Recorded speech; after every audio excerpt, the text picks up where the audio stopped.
시청자와 함께하는 5300 상담소 시간입니다. 부동산에 관한 모든 것 저희가 함께 도와드리도록 할 테니까요. 지금 바로 무료 전화 1661-5300 문자 상담 샵 7557로 연락 주시기 바랍니다. 그럼 첫 번째 전화 바로 연결해 볼게요. 여보세요? 여보세요? 네, 안녕하세요. 시청자님 반갑습니다. 네, 안녕하세요. 네, 오늘 저희가 어떤 부분을 도와드릴까요? 예, 제가 평촌에 목련 선경 1단지 44평 아파트를 가지고 있는데요. 네. 예, 요번에 서울 관악산 서울대 있고 이 네. 편한 세상 네. 24평이나 33평으로 네. 투자 목적으로 갈아타 보는 게 어떤지 궁금해서요. 아, 네, 알겠습니다. 평촌 목련마을의 성경 1단지 아파트를 갖고 계신데 이걸 팔고 다른 곳으로 가고 싶으신 것 같아요. 맞나요? 네네, 네. 서울로 이동해 보고 싶어서요. 네, 전문가님께 바로 여쭤보도록 하겠습니다. 네. 전문가님. 네, 목련 성경 1단지가 지금 뉴코어 아울렛 바로 딱 붙어 있는 거 말씀하시죠?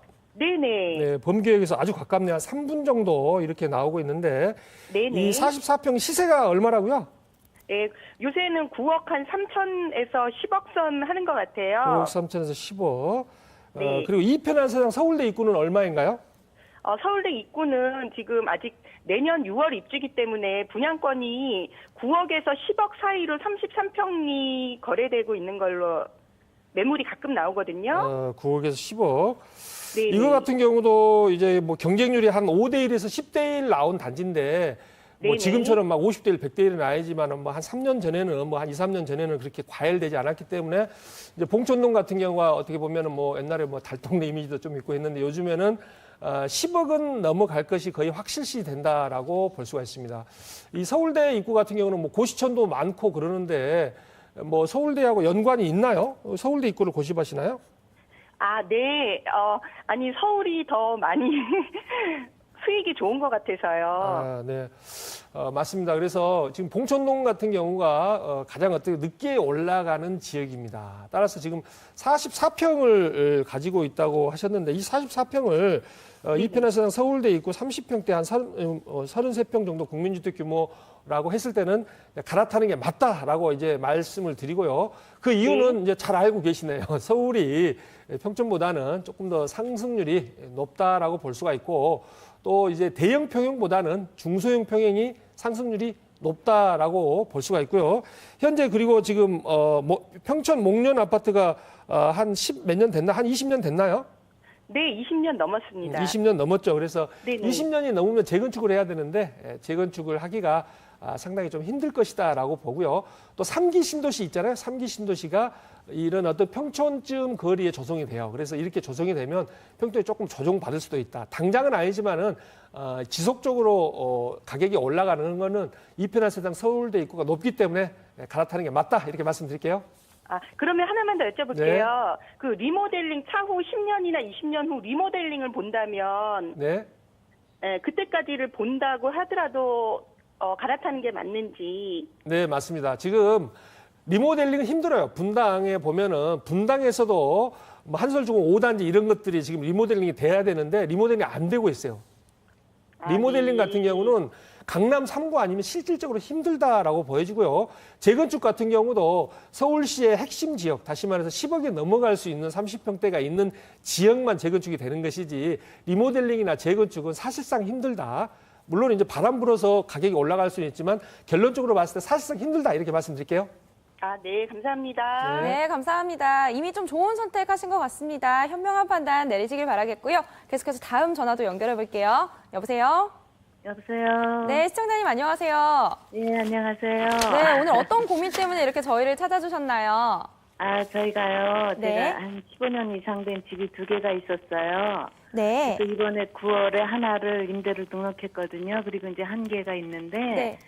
그게 의왕시 포일리에 있는 GS자이예요. 근데 네. 그 내년이나 후년 매도 시기하고요. 네. 제가 임대 등록을 하나 했기 때문에 2년 거주는 안 했지만 경기도니까 네. 이거를 팔 경우에는 팔 경우에는 양도세가 안 나오는 건지 확실하게 좀 알고 싶네요.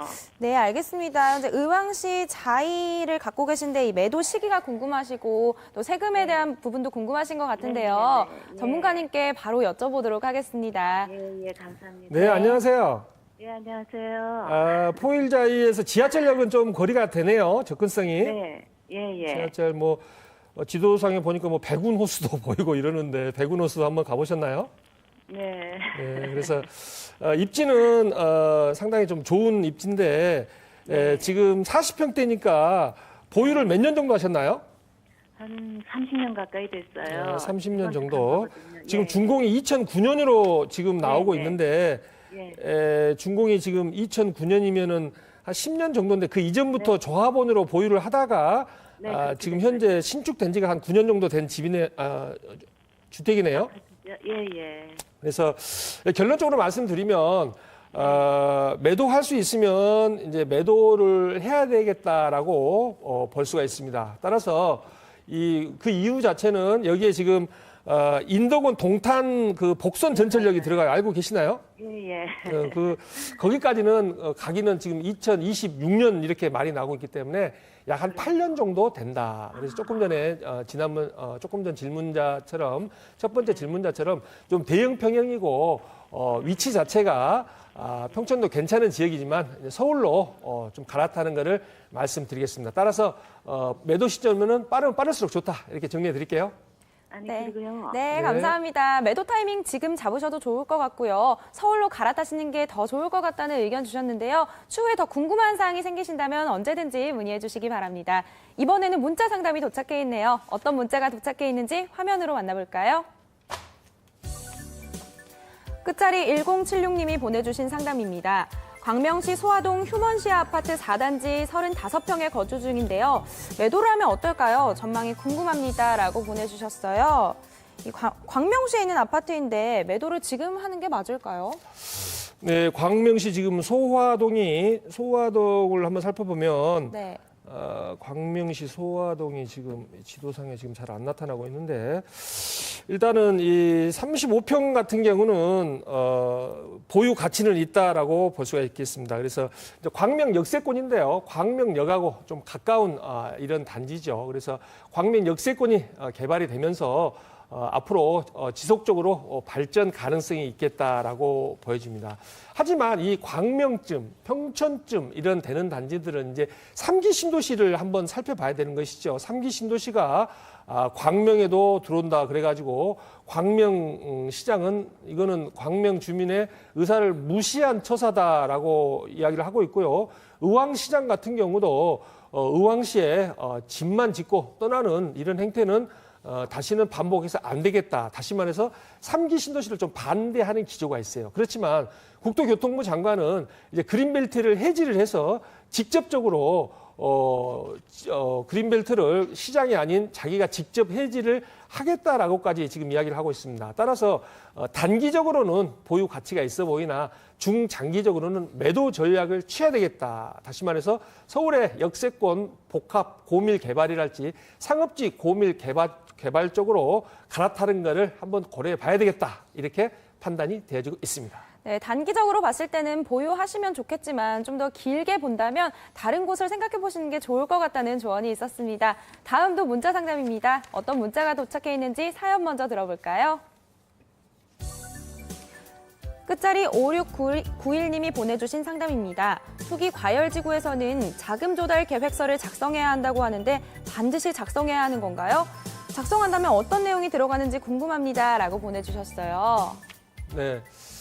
이제 법으로 정해져 있기 때문에 반드시 작성을 해야 되죠. 그래서 작성하지 않으면 500만 원의 과태료뿐만이 아니고 이 등기를 할 수가 없어요. 등기 필증을이라고 있는데 등기를 할 때 자금 조달 계획서를 제출을 해야지만이 취득세를 끊어주고 취득세를 끊어야지만이 등기가 가능한 것이죠. 그래서 아예 그 소유권 이전을 할 수 없기 때문에 반드시 작성을 해야 되고 내용은 자기 자금, 현금이랄지 예금이랄지 있는 그대로 쓰면 되는 것이죠. 또 상속을 받았으면 상속이랄지 증여금 같은 걸 쓰면 되고 차입금, 뭐 대출을 받는달지 뭐 친구한테 돈을 차입을 한달지 이런 자기 자금과 차입금을 구분을 해서 제출을 하면 이게 무슨 큰 어떤 일이 아니기 때문에 정당한 사유로 거래를 한다면은 3억 이상에 대해서 자금 조달 계획서는 반드시 제출해야 되므로 그렇게 작성해 보면 어렵지 않습니다. 따라서 작성하지 않으면 500만 원 과태료가 있기 때문에 반드시 작성해야 된다. 내용은 자기 자금과 차입금 정도 들어간다. 이렇게 볼 수 있겠습니다.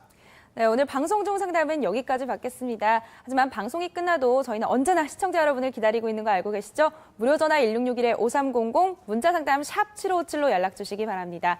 아울러 본 방송에서 제공하는 정보는 전문가의 조언과 참고 자료일 뿐 해당 가치의 상승과 하락을 보장하는 것은 아니라는 점도 함께 기억해 주시기 바랍니다. 지금까지 5300 상담소였습니다.